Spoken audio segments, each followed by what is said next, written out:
Unspoiled Network podcast. This is Spoil Me, covering One Piece, episodes 395 and 396. Time limit, the human auction begins, and the fist explodes, destroy the auction.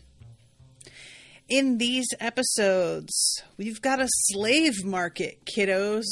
A slave market that is depicted simultaneously as horrible as anyone would imagine a slave market to be, but also a lot more colorful, lively, and more like an entertainment than I was ever expecting. Welcome to Spoil Me.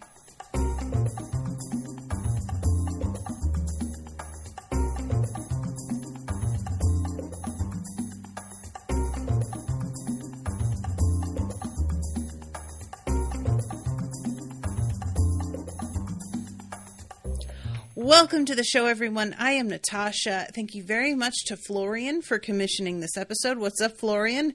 If you're here, thank you very much. I am, y'all, really caught off guard by the way this episode, so this was, for those who aren't aware, commissioned as a voyeur, which means that I watch the episode while on camera, and everybody gets to see my reactions to what happens.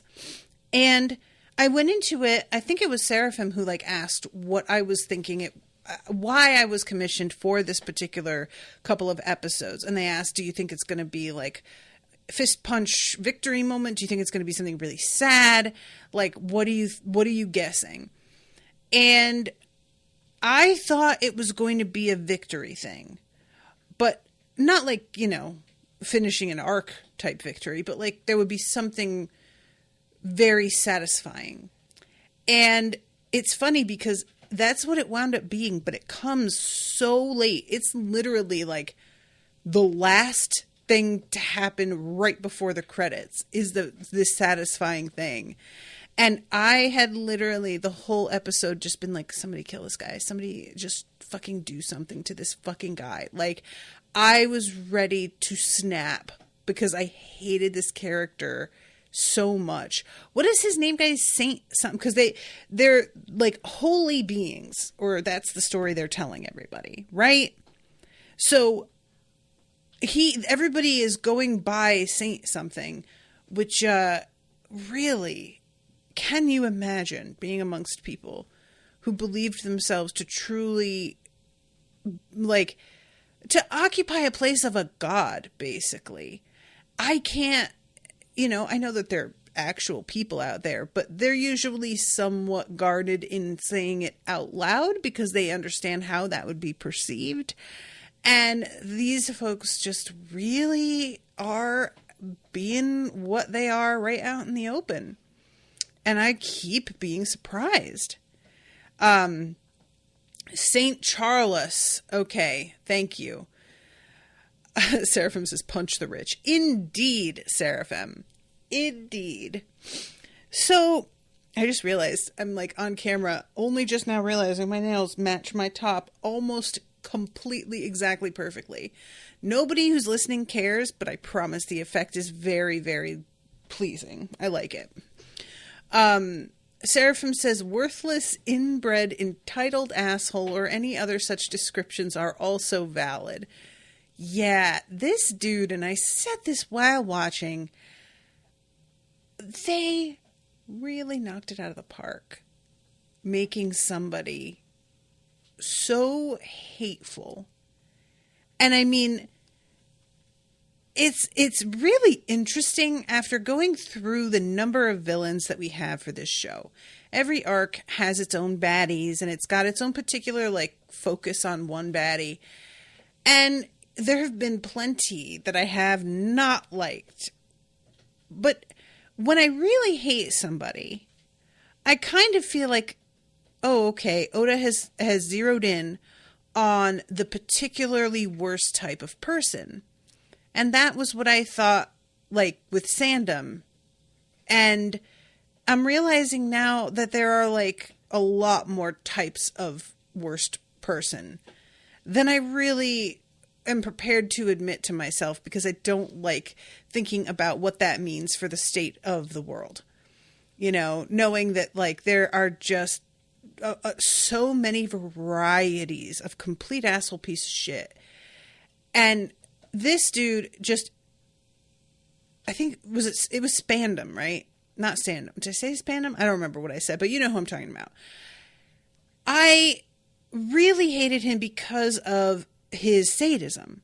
There, you know, and I said a couple of times that it felt like there was like a sexual edge to the way that Robin was being treated. Even if the show couldn't really go there, it felt like it was definitely in the air. That's also how it feels with Kami. Like, let's just be completely real. There, like, the fact that Kami is a mermaid, it's almost like nobody is really treating that as what it is. Like, there's still a feeling of like, well, we're going to rape her though, even though she's a mermaid. And that's like possible, I guess, like in a way, but not, you know what I'm talking about? Like, it's just a really weird thing how they managed to toe that line where they never get explicit about what the threat is, but we all fucking can tell because of the visual cues and just because of the like male gaziness of this series in general. It's just there, and it's not, I don't think it's going away. But the thing with Charles is that he's a really different type to me. Like, Spandam was desperately trying to prove something, whereas Charles doesn't feel the need to really prove anything. His power is self-evident. And Spandam felt extremely insecure. Like, all of his viciousness and his cruelty seemed to come from a place of wanting everyone else to acknowledge how powerful he was. And it was really a bizarre thing to watch because he was surrounded by people who had all kinds of power, whether just being highly trained or having eaten devil fruits. But he himself never really wanted those fruits for himself. He just wanted to employ the people who had those abilities. And I was always just sort of surprised by it, that it was like he would rather be the manager, but in a way it does make some sense that it's almost like him acknowledging, I wouldn't put this devil fruit to as good use as these dudes who are already amazing fighters probably would. With Charles, there's a real sense of, y'all know already. I don't have to prove anything to you. You have to prove you're worth talking to me. You have to prove you're worth keeping alive to me. And anything that I do is purely for my own entertainment and to, like, there's a real energy for me of to keep away the boredom. It feels all the time like he's on the verge of being bored enough that he will summon somebody in and just have them beaten for entertainment. There's nothing about it that seems like I'm trying to exercise power over you because I enjoy the feeling of the power. It's the power is taken so for granted, and it is so like completely part of who he is, and it's unquestioned that he deserves it and will always have it, that the edge of almost desperation, I think, that Spandam had, he doesn't have. And that complacency is what is so galling to watch. There's no moment where he seems to really think he's going to suffer any kind of consequence. And even if he were to, like, you know, I am really wondering what's going to happen to Luffy now. He threw a punch, and it is very satisfying to watch. Don't get me wrong. I'm really glad. But on the other hand, what's going to happen now? You know, what is the cost that we now have to pay for the pleasure of this very brief moment of punching this guy? Seraphim says, Really? Spandam and Charles are the same type of... It's so funny. Sorry if I'm saying the exact opposite of what I'm saying. Just one has actual power and the other only has a little power and wants to kiss enough ass to get more while abusing what little amount of it he has. Yeah, see, I don't feel like they're the same type. Like, I get what you're saying, but because Charles was born with this power, it has turned him into a really, like, a person in Spandam's position who actually has a lot of power and gains it doing what Spandam has done is going to have a different energy than somebody like born into it. And the whole like Charles just taking it for granted, not only that nothing's going to fucking happen to him, that he be treated like a god. Everybody out here is literally falling on their faces when they see him. The fact that somebody was walking past him with a fucking... There was a person on the edge of death, and he expected all of these, like, EMTs, basically, to still take the time to kneel and put their entire lives on hold just because he happened to be walking by. And really was, I think, genuinely outraged that they didn't do it. What is that like? What is it like to really feel like you have the right to not only ask, but expect that of people?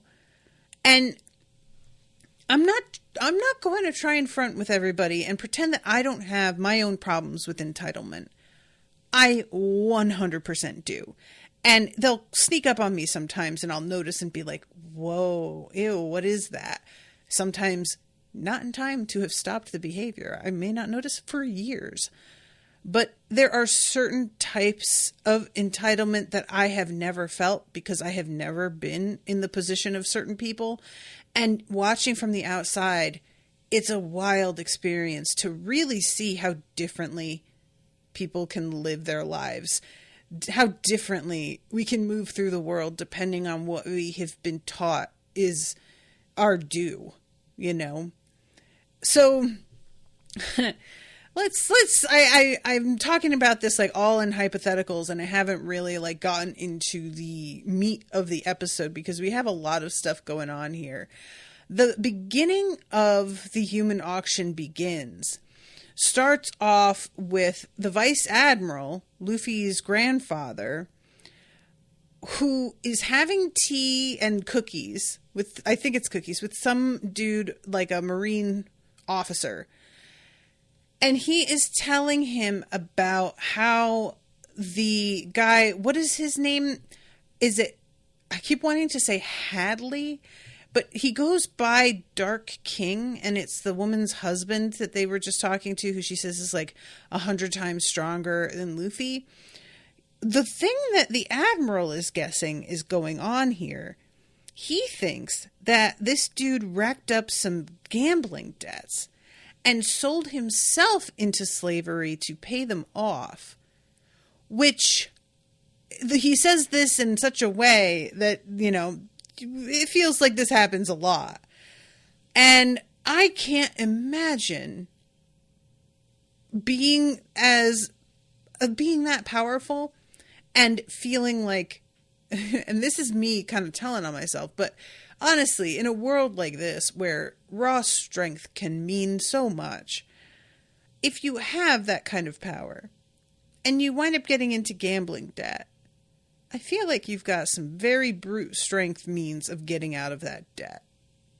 So, if he is not taking those options, there's a sort of ethics to him that's interesting, you know? He feels like he should pay it back. I don't know. And he says for this officer not to tell anybody that he's there. Rayleigh, that's his name. He says he may be older, but even if we don't like come at him kind of carefully, we're going to lose so many dudes. So we're not going to handle it that way. And I'm trying to remember the name of this series. The writer was Mark Lawrence, And I covered this for Spoil Me. It was such a wild series. But the first line of the first book is something like, and I'm paraphrasing here, but it's something like, when attempting to kill a nun, it is important to bring with you an army of sufficient size. That's the first line, which I have got to say I think is the best opening line of anything I have ever read. Because it makes you ask 30 questions immediately. You want to kill a nun, and you need to bring an did you say army? Is that right? That can't be right. And, you know, as you go through the series, you start to be like, oh, yeah, no, that makes sense, actually. But yeah, this whole thing is so, the proportions of what we're looking at in terms of our, I don't even want to say like adversaries, because Rayleigh isn't against our crew, at least not yet. But we're dealing with levels of power here that are a completely different echelon than anything that we have seen so far.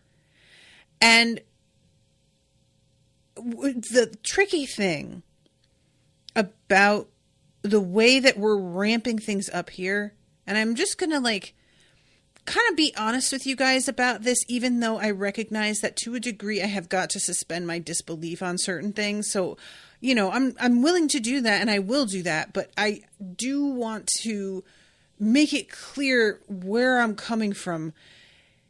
I feel like you start to get very tricky when somebody is supposed to be so badass and then they get defeated by our people who have only seemed to level up a little bit. Like, and that was sort of the brilliant thing that they did with Moria, because he basically overextended himself. So even though he was really powerful and probably could have done some serious damage and ruined their lives, then he goes too far and it's self-defeating instead, which is a really neat get out of jail free trick. And then we've got that weird dude who shows up, and instead of having to fight him, all Zoro has to do is make a deal with him. So we've got two very tricksy ways to have people who are allegedly unthinkable high-powered adversaries, and they both are treated in such a way that we can sort of step around that and we don't really have to confront that. With Rayleigh, because it doesn't look like we're going to have a confrontation with him, we're going to be dealing with other people, we still may be able to get around that, you know? But I am really curious, because there has been a sort of a weird treatment of what Luffy's leveling up has been, you know? We've talked about like first gear, second gear, third gear in very abstract terms. It's never really made clear at all what that means, where he learned it, how he figured out how to do any of this stuff. He pulls things out as if he's used them before, and it's a surprise to us, but there's a sort of energy to it as if there were fights we haven't seen where he was like practicing this technique. And it's not, I don't believe that's the case unless it was happening during one of the filler episodes that I haven't watched yet. I've watched a few of them, by the way. Just wanted to mention that here. But I'm really curious, if we're leveling up on so many of the outside players, our friends have got to progress in order for me to believe it at all that they're coming out victorious ever. And I really hope if we do that, they are going to be better at explaining how that's happening than they have been. And I don't know if maybe it's just me who gives a shit about that, and that's why they didn't bother doing it with Luffy. I think that you guys have been talking about how, I think when I shared my sort of feelings on the whole thing with his jumping into like second gear or whatever it was he did, some of you mentioned it might have been Dragon Ball Z, but you were talking about how like there are some series where it's tons of training montages and that Oda doesn't have the same interest in depicting that kind of thing, which I really do understand. I mean, to a degree, like, how do you make that interesting?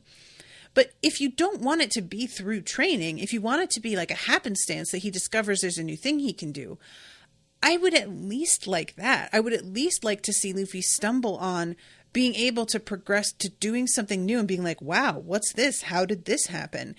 Instead of him just busting it out in the middle of a battle like it's an established thing. And that's sort of what they did with Sanji. You know, he gets so angry when he finds out that this guy's going to try and forcibly marry Nami. He bursts into flames. And now, from then on, it sort of seems like he's just able to do that and able to incorporate fire into his fighting technique. Is it a great explanation? Not really, but it's an explanation. I'll take it. It's definitely something, you know. It feels like we've got an origin here. With Luffy, because he's the main character, it's particularly peculiar to do it the way it's been done. So I am just going to put that out there, that I have my reservations on how this has been handled so far, and I really hope it's not just more of that, because it's very unsatisfying to me. And like I said, we don't need there to be tons of training, you know. I don't need to have the Rocky theme playing while Luffy turns himself into a hot water bottle successfully and unsuccessfully by turns. It's not a requirement to handle it that way, but I just don't want to feel like I missed an episode or something when it happens. Let's see. Garp is eating rice crackers, says Gus. Rice crackers. Okay. I think he's drinking green tea as well, although that is very green tea, but nevertheless. Seraphim says, plus it's made pretty clear Moria has been a lazy bum the last decade or so and not really keeping himself in peak shape. I didn't realize that, Seraphim. I'll be honest. Because you're saying it's made pretty clear. I don't think I noticed that. Like, I know that he's shallot shaped, but I assumed that was just his shape, you know? The using fire started back in Enna's lobby with Diable Jambe. Did it? I don't remember. Oda's explanation is simply that it's an expression of the heat of his passionate heart.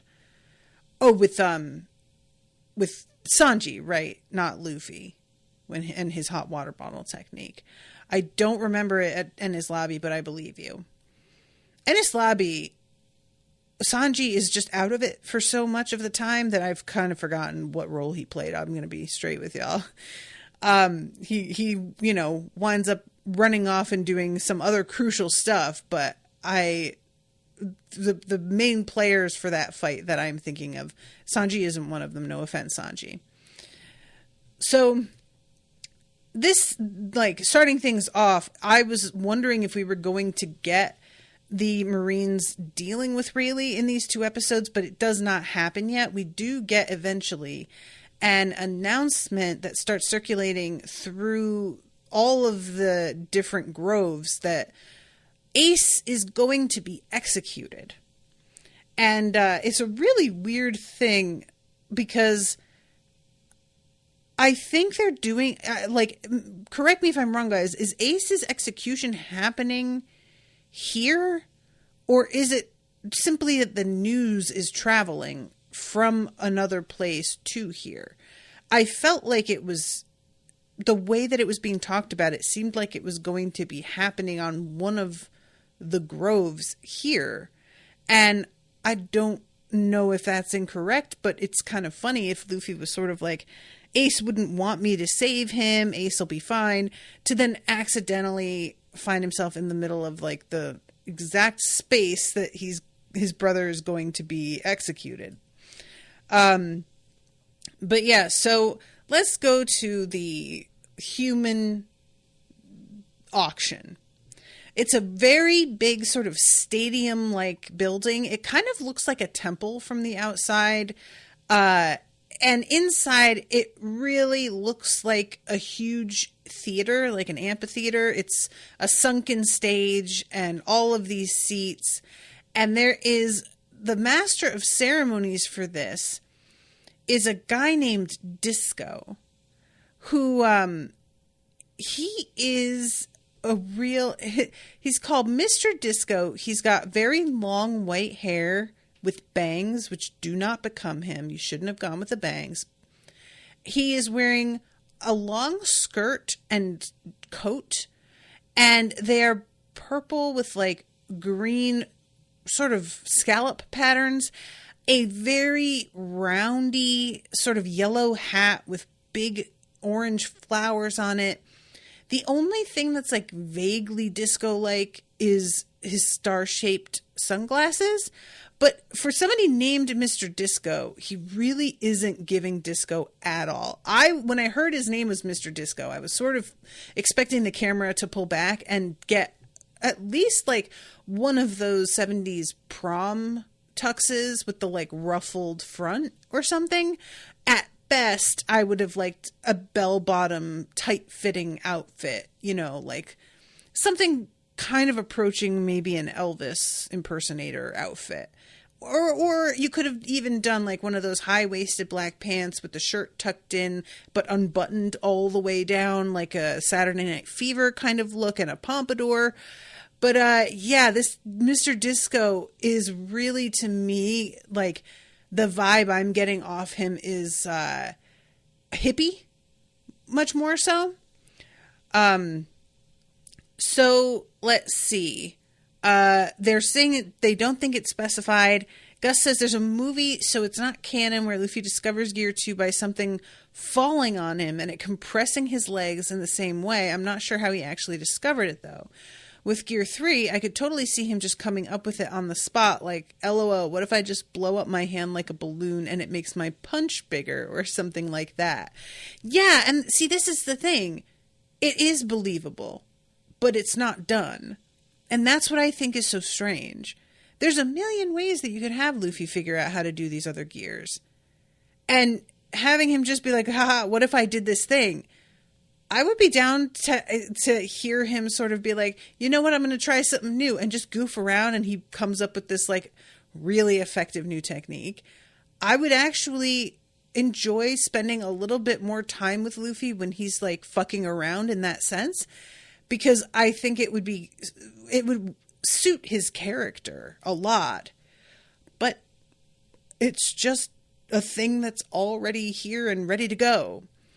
The thing with the movie, it's interesting that they felt, okay, we're going to do a movie, and at least whoever's writing this does believe we should explain it somehow, you know? Somebody out there felt like it was worth focusing on a little bit. So anyway, this is when we get the introduction of how this whole ceremony is going to go. All of the different slaves are being like focused on, and there is a real vibe to this of, we are going to rub it in the audience's face as much as possible how utterly awful all these people are that are bidding. There's a couple in the audience. This guy's talking about how he's going to get more eye candy for his collection. This lady talking about how the male slave she had broke down after only 10 months, and she wants somebody that's going to be more reliable. And all of it is punctuated by people like discussing every person who's brought onto the stage in very dehumanizing terms. Mr. Disco discusses each of them by calling them it. And, you know, occasionally he's using like regular pronouns, but there's a lot of like, oh, this is an item that's coming up for auction, you know? And each of the different people who comes up, we've got this guy who is, his name is Byron, and he's very brooding and has like long curling hair. And there's just a very like clear Lord Byron thing that we're doing here, which is really funny because I read somewhere that Lord Byron was actually not very attractive, and he had his portraits like redone and then circulated his favorites so that people who didn't meet him would think him a lot more beautiful than he really was, which in a time where selfies weren't a thing, that sounds like a pretty great way to go. Why not just catfish everybody? Who cares? And so the bidding begins. All of these people like start throwing their money around. Eventually there are some folks who were like, why did I go with that one? I should have waited, because apparently like they get a little program that tells them what's on the docket, but I don't think that all of them read it. Sanji gets it, so he knows that some things are coming, but they also aren't accompanied by photos and stuff. So if you think you're going to like one person better and then they bring out somebody who's like maybe hotter, you're just kind of shit out of luck. And so we get a bidding war that's happening here. And eventually the camera pulls away and we get inside Mr. Disco's head and find out that he has got some plants in the audience that are artificially driving up the prices of things by bidding on them excessively, which is like, as you guys know, this is not an unheard of tactic at all. But it is a very risky proposition, because if that person can't match you, you are putting yourself in the position of having to pay for it unexpectedly yourself, which really sucks. Maybe you can recoup your losses behind closed doors when that person approaches you later and is like, look, I really would like to take that off your hands. But yeah.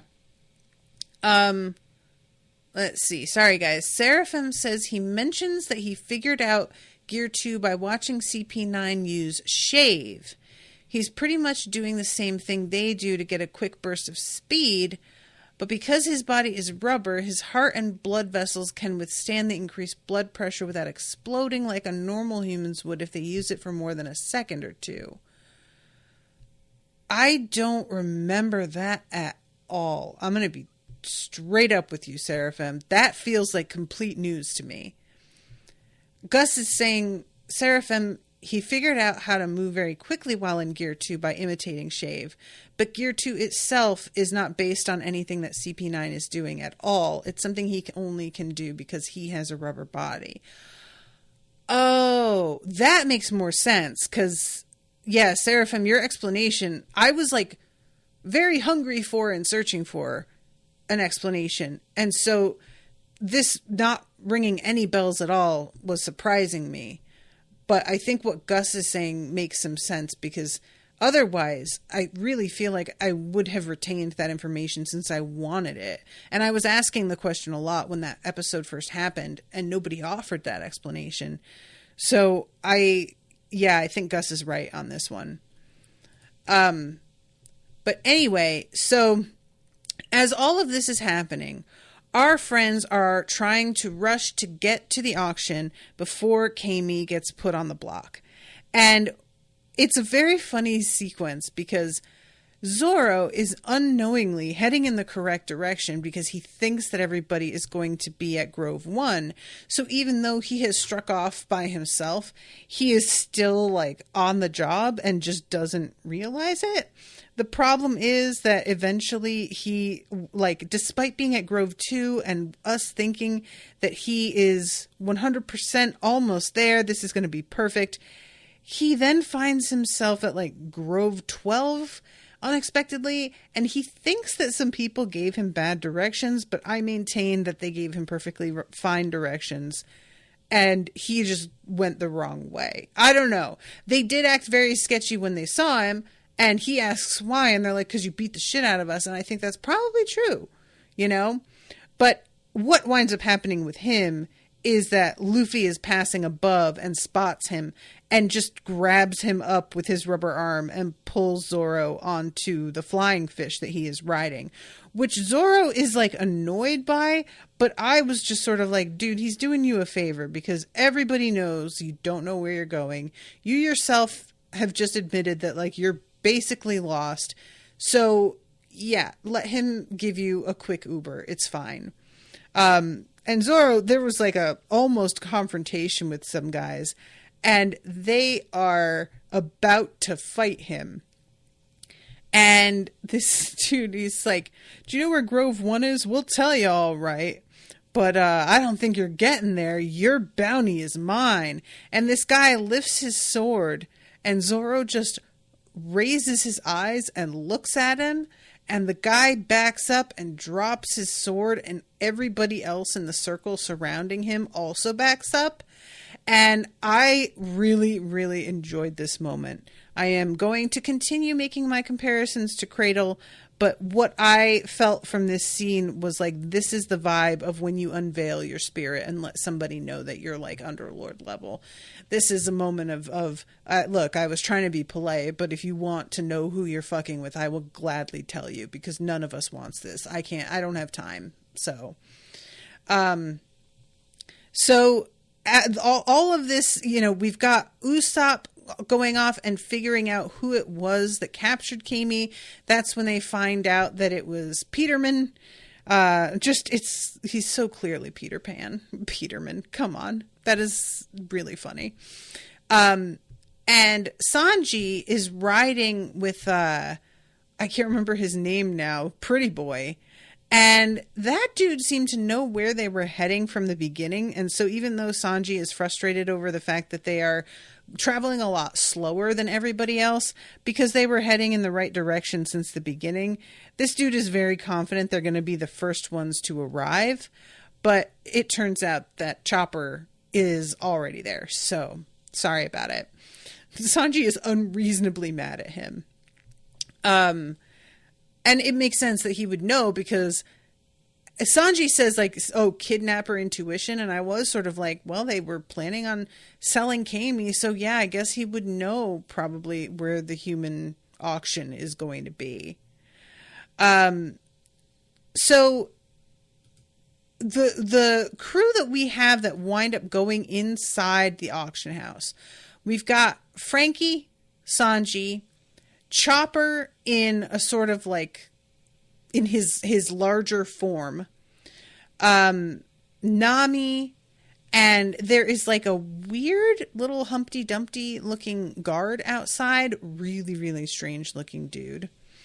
And of course we have Hachi and the starfish, and the whole, like, what they're planning on doing going in here, once they realize that there's really no force that they can use, because it's Frankie's instinct to do the equivalent of pulling a gun.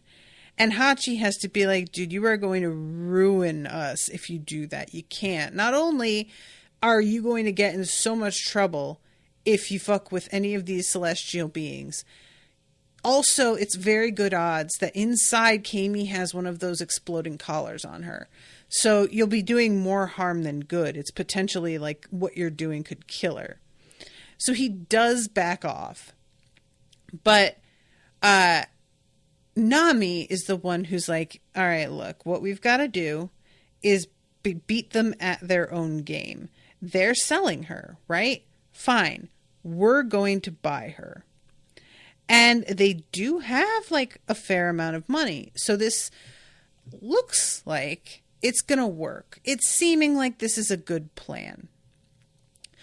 We have a really quick, like, I'm not going to dwell on this because, I have limited time here. But there is a pirate captain named Lakuba who, he's got a very sort of, when I picture the pirate Blackbeard, this is the look that I was imagining. And he gets pulled away and he is really, really distraught. Like, nobody wants to be here, but a lot of them are sort of suffering in silence, and they're angry, and clearly, you can see it all over their faces that they would murder every person here if they could. But he is the one that's expressing the most outright fear and genuinely like, please don't do this. I can't, I just can't do it.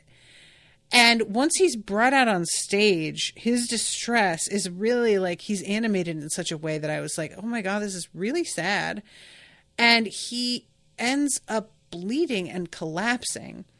And eventually Sanji explains that that he bit off his own tongue so that he would bleed to death and not have to die as a slave. Which I think I asked whether or not that works, and people in the comments assured me that it does, which I really like. It's a really fascinating thing to me. How, and it's morbid, you know, but like the kind of desperation you would have to feel to do that. If you're going to kill yourself, there's a lot of different ways to accomplish that. And there are means that are much more like requiring of a certain type of willpower than others. There are some where, you know, if you're just going to pull a trigger or drink something, but it's kind of like you do it really quickly. There's no immediate pain necessarily. It's either over before you know it, or it sets in after, and you could potentially undo it depending. And then there are like other ways that I have. The one that I always think of is Elliot Smith, who stabbed himself in the heart, which is just a truly, like, I can't imagine that kind of suicide. Like, there are just so many simpler ways, and to do it that way is just, there's a viciousness to it that I'm like, wow. And biting your own tongue off, the way you've got to psych yourself up to even be able to physically do that, that is really scary to imagine, being in the headspace where you can even pull that off. It's just so unthinkable to me, you know? And I mean, I'm grateful that it's unthinkable, but I really was just startled that this is even a thing. And I shouldn't be, because people have been forced to like endure horrific shit. And it makes sense that some people have figured out a way, you know, when you're bound and you don't have access to like weapons or anything, you don't have the freedom of movement, finding a way to do it. But that is just so hideous. Like, you're attempting to cause this rapid bleeding, maybe choke on your own blood and potentially die that way, choke on your tongue that's loose in your throat, maybe just blood loss. Like, there's a few ways that could happen. I mean, oh my God, you guys, that really got to me. That was awful. So the whole way that this like winds up going down, our friends have gathered around to try and buy Kami, and I really appreciated that Hachi and Starfish, they both are so touched at the fact that the crew is going to give all of their money up. Like, whatever it takes. Nami is essentially like, money is no object. She's a friend. We're going to do what we fucking need to do. And these guys are just deeply, deeply grateful. And there's a real assumption that we may not even need to spend all of that should be more than enough. And there's, I won't say like a complacency about it, but there is a certainty, you know? And then here comes fucking Charles, and he's arrived really late because his slave was walking too slowly. Everybody has to avert their eyes and be really like, you know, in awe of him. And he sits down, they unveil Kami, and he immediately bids 500 million berries. And it is just so out of their price range, for lack of a better way of saying it. I mean, they all are stunned because the bid, it's not even like they could potentially raise this in any amount of time. It's more than double all they have. And it was nothing for him. Charlos is just excited because she's a mermaid and now he has one. And it's just, I acquired this new toy. And we find out, just to add to the gross out factor of what he's doing here. That the tank he would store her in is filled with piranhas, and he plans to put her in there and watch her attempt to escape them. And his bodyguard, I think, says something about how, she's not going to last long. And he replies, it'll be fun to watch her try. I mean, truly, you guys, that is so... I know that it's all exaggerated to make us hate him even more, but this isn't a thing that isn't real, people just throwing away ridiculous sums of money to demean someone else for a very temporary enjoyment that is not, I just, ew. I really didn't think I could hate him more than I did, and I do. And that's the opening bid. This Mr. Disco says, let's open with a starting bid of, and he interrupts to say 500 million. And even Mr. Disco is unprepared, is truly not really sure what to say, because he had not thought this was going to go this way at all. There's no moment where anybody is even considering outbidding him. I don't know that anybody would even have the money to try. So he winds up with Kami. There's a long sequence of the gavel falling, and it almost feeling as if maybe we're going to have a moment of intervention where somebody is going to jump in and say, no, wait. And he won't have the chance to drop the gavel all the way. And that will mean the sale isn't official. It does drop, though. It is official. And as this is all going on, we've got the other formidable captains in the audience. Some of them are taking off. I think it's Kid who finally gets up and leaves. I'm trying to remember the name of the one that's got the really short hair, and I think he's dressed in a lot of black and white. I can't remember, but he's the one that kind of looks the most normal. Honestly, he looks like the kind of dude that works at a skate shop or something. And all of them are sort of looking around for Luffy, and there's a sense of maybe we're waiting to start some shit, but I don't know why they would. And at this point, Luffy crashes through the wall on the flying fish with Zoro.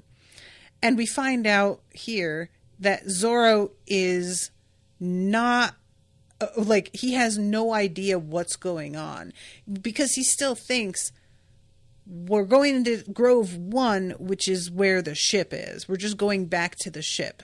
And he has not caught on to the fact that, we have a whole other emergency happening here, sir. Gus says Trafalgar Law. That's right. And I'm looking at him now, you guys. So he's got that little chin beard, double pierced ears, really long sideburns. He's got that hat that's almost like a Kangol hat or almost like a bucket hat. I don't know, tattoos. And I'm realizing who he's reminding me of. And he's giving a little bit Trent from Daria, who I don't know of anybody attracted to men who was my age when that show was airing who did not have a crush on Trent. Now, I can see him for the loser he is, but I thought Trent was the hottest and was just, 100% in for Trent. So this arrival with Luffy, this is when we see Kid turn and be oh, well, here he is. And I don't think they fully appreciate what focus Luffy has on his objective, because he just starts sprinting down the stairs and is Kami, I've been looking for you everywhere. And he's attempting to interfere. And as he does, Hachi runs after him and tries to stop him, grabbing him by both his shoulders. And it's not enough. Luffy is continuing to run, and just dragging Hachi behind him. And as he continues to run, Hachi gets kind of desperate. And without considering what's going on here, his other arms come out from underneath his big, like, he's wearing almost what looks like a letter jacket, and grabs Luffy to slow him, and somebody spots it and is like, oh my god, he's a fish man. And as Luffy continues to run, Hachi stops and is like, oh shit, I've completely given myself away. Luffy, for his part, is absolutely not noticing any of this happening. All he's thinking about is Kami, and he is just continuing to sprint flat out, while poor Hachi is just sort of like fumbling, standing on the stairs, looking around in panic, not really knowing what he's going to do. And all of these guards are coming to block Luffy from getting on the stage, while the people in the audience are accusing Hachi of like carrying diseases or being here just to like stir up trouble. Go back to the sea, you freak. Get out of here already. We don't want you here. And everybody starts throwing shit at him. It's a very like, I am not an animal kind of moment, except he is a little bit of an animal. The starfish runs down and is like, dude, you really have got to get the fuck out of here. To which Hachi is like, I'm not leaving without Kami. Why would I do that? And I had forgotten, Sanji doesn't know about the whole, like, you know, discrimination against the fish people. So he's up there going, why are they reacting like this? What's the deal? And Chopper says, why are they like that? They're no different from us. Which is really funny because, like, they are different from you, but that's fine. Except that they aren't that different from Chopper because he's also partially an animal. But yeah, it's all of this is like really quickly brought to a halt by somebody pulling the trigger of a gun, and we see all of this blood, and Hachi goes down. And it turns out that it's this fucking asshole Saint Charles who shot him.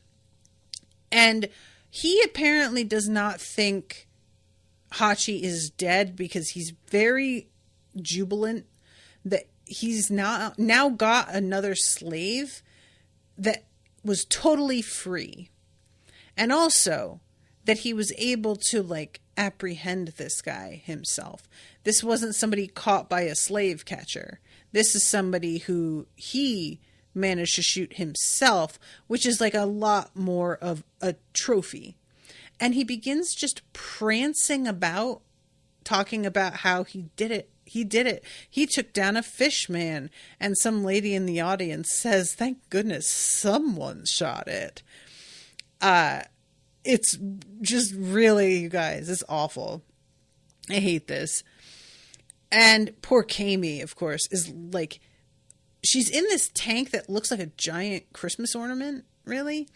And she's just pounding on the glass like there's nothing to be done. She's just sitting there watching them shoot her friend, you know, like I really felt for her in this moment because she's being forced to witness it all and she is utterly helpless.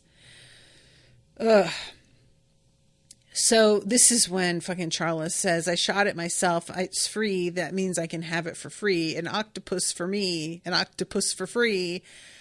And he is so excited that he is not noticing the expression on Luffy's face as he approaches. And Luffy is stopped by Hachi, who is still alive. And there's this monologue that was really, really well delivered by the voice actor. I was really impressed by this, you guys, because like there are a lot of moments in this show where the soft music begins to play and somebody is saying something that's supposed to be like really moving or kind of profound. And sometimes it works and sometimes it really doesn't. And that's the tricky part of like using that kind of music is that I'll find myself getting resentful, feeling like I'm being manipulated by the music, and I'll just be like, stop it, knock it off with this. It'll be more profound if you didn't underline it so hard. But this moment where Hachi is talking to him, because this voice actor just knocked it out of the park so bad, I was like, this is really hitting. And he basically is like, first of all, don't forget that you promised me you were not going to fuck with the celestial dragons, even if they killed somebody. So just, that's my number one. Remember that. Secondly, I have done some fucked up things in my life. And I agreed to help you all because I wanted to make things right with Nami. But I kind of deserve what I'm getting. I didn't really face the consequences of all of the horrible things I've done. I was trying to make amends with Nami. It wasn't much, but I just thought I could do what I could do.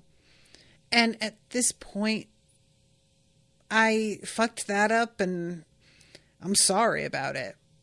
And he says, I wanted to do something right for once and show Nami how sorry I am. And Nami starts to get really emotional because she didn't realize this was such a motivating factor for me. That feels like a real Freudian slip, but I'm not going to examine that at all. And he says, all I've ever done in my life is cause trouble. And I really felt for him on this, you guys. Like, I just truly... there was something about this that hit really hard. The feeling of just, I know I fucked up. I'm trying to make it right. And even in doing that, I fuck up and make things worse. Like, Jesus Christ. I should probably just check out. I'm not making it better. I'm not helping. What's the point? Of course, Charles has to chime in here and say, oh my God, shut the fuck up. And he pulls his gun and is like, I'm going to shoot you again. And Luffy tells him to back the fuck off. And he's like, well, I guess I'll just shoot you since you're talking to me like that. Because how fucking dare you? And Luffy begins to climb the stairs again. Even after this, like, heart to heart with Hachi, where Hachi's like, remember your promise. Luffy is kind of going, yeah, you know what? Fuck promises. He's closing the gap between him and Charlas as everybody is realizing who he is and that he is dead ass serious about doing this thing. And Charlas pulls the trigger 2 more times and Luffy just dodges it. It's nothing. You barely even notice, like, and then Luffy punches Charlas in the face. And the punch is such that the animation style goes from full color line drawings to this very like sketchy sort of style in black and white. It honestly looks hella dope. I really, really liked this. It's also funny because like Luffy in his regular animation, occasionally he'll be portrayed with maybe like a 6-pack or something, but they never really make him super muscular. He's rangy and lanky, and his whole thing is how much he can stretch. Muscles aren't much of a thing unless he's eaten 100 shadows. But in the animation where it's like this sketch drawing, he is jacked all to hell. Like, he is so ripped. And when his fist makes contact, this guy's face basically caves in entirely. And Luffy's face, the like growl that he is making, this is a level of rage from him that I don't feel we have ever seen. And I may be wrong. There may be a point you could bring back to and you're like, no, here's another point. This just hits different, and I mean that in the punniest way possible. It feels like this guy hit a particular button and Luffy has lost his entire mind. And homeboy just goes fucking flying. There's smoke. Luffy takes a moment to just stare after him, and then to be continued. And that is the end of the episode. And I was just like, oh shit. I don't know what happens now. You know, like, it feels like this was a mistake, but it was a very satisfying mistake, so I can't really be too upset about it. You know what I'm saying? Seraphim says the most satisfying punch in anime. Truly. Like, I just... it's like the Charles thing. It's not just his attitude either. His animation is he is, first of all, very fat, but fat in a very slovenly sort of way. There's, different ways that you can go when you draw somebody fat. And the way that it's done with him is he's like very sloppy. He has the runny nose. He's got like 5 o'clock shadow. There's a sense of like, I don't know if it's animated this way, but I imagine him having stains on his clothes kind of thing. And there's just a feeling of somebody who any sense of hygiene is coming from servants who wash him because he doesn't lift a finger to do any of it himself. And combined with his facial expressions, where he has this really like, I'm going to lift my eyebrows but barely open my eyes because I am going to look supercilious, but I'm not going to put that much effort into it. The whole... The lazy is not like an adequate word for what this guy is like. He is truly so slovenly. And I just, the way that he is like demanding things of everyone around him when he could barely be bothered to keep breathing. It's really remarkable. And Seraphim says writing animation voice. The fucking voice actor does such a good job with him. So good. And I mentioned in the last episode how there's a moment where he's just making like mouth noises, but it's all like, and a lot of times those little mouth noises for different characters, it feels kind of like, I don't see them making these weird noises, but okay, I guess you have to put something there. With him, I'm like, no, this is a dude who's making fucking noise all the time. He doesn't shut up. Anything happens and you're going to know about it. I bet he was the loudest child. So anyway, I really hope Luffy has just caved his face in, but I don't think that's happened. I think he's just going to have been punched, but I would like for it to be punched into a paste. That is what I would like. And for him to never, ever stand up again. But I don't think I'm getting my wish. Sorry about it. All right, kids, I'm going to wrap up, but thank you again, Florian, for commissioning this. I didn't see Florian here, so I think he wasn't able to attend, but we missed you, bud. And until next time, toodaloo, motherfuckers.